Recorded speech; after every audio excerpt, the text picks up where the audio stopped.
Ito yung paboritong damit ni Star. Ginamit niya ito nung kumpil niya. Ang ganda-ganda niya nun.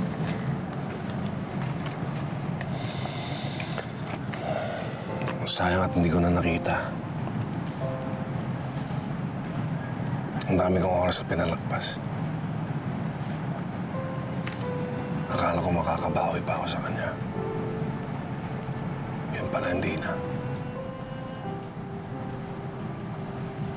Mabait na bata si Star. Alam ko na maintindihan ka niya. Magpahinga ka na, Pangga. Ako na bahala magkasikaso dun sa funeral home. Pababalikan na lang kita kay Lex kapag handa na yung cremation.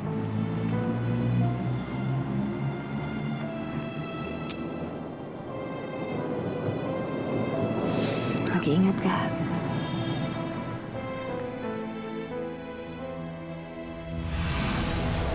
Wanda Arthur.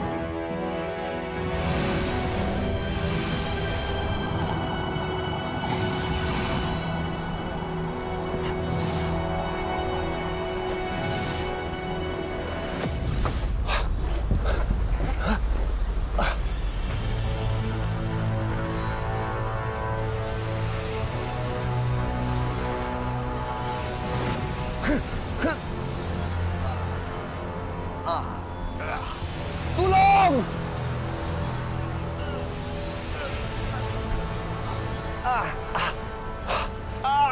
Tulong! Arthur! Ano nangyari sa'yo? Arthur! Arthur!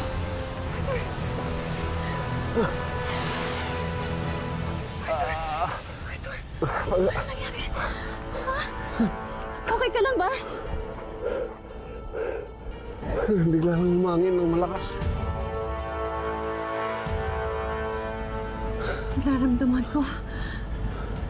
Nararamdaman ko may engkanto dito.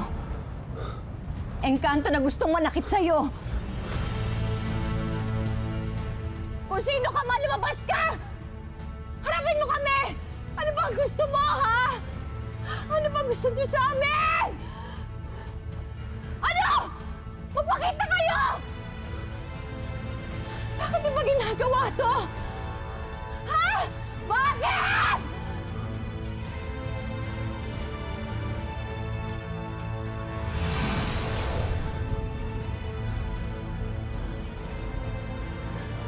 Halika na, halika na. Papatay ko na sana yung Arthur na yun kung hindi biglang dumating si Aya. Tapos ginamit yung pangontra. Eh, nakita ka ba? Nakilala ka? Siyempre hindi, Nay. Hindi naman usira yung ulo ko.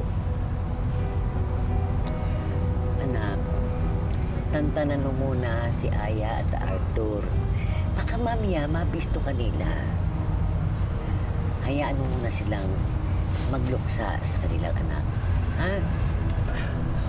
Ano nga bang magagawa ko? Hanggat meron silang pangontra, hindi ako makakalapit kay Arthur. Hindi ko siya magagalaw. Hindi ko siya mapapatay. Hindi mapapasakin si Aya.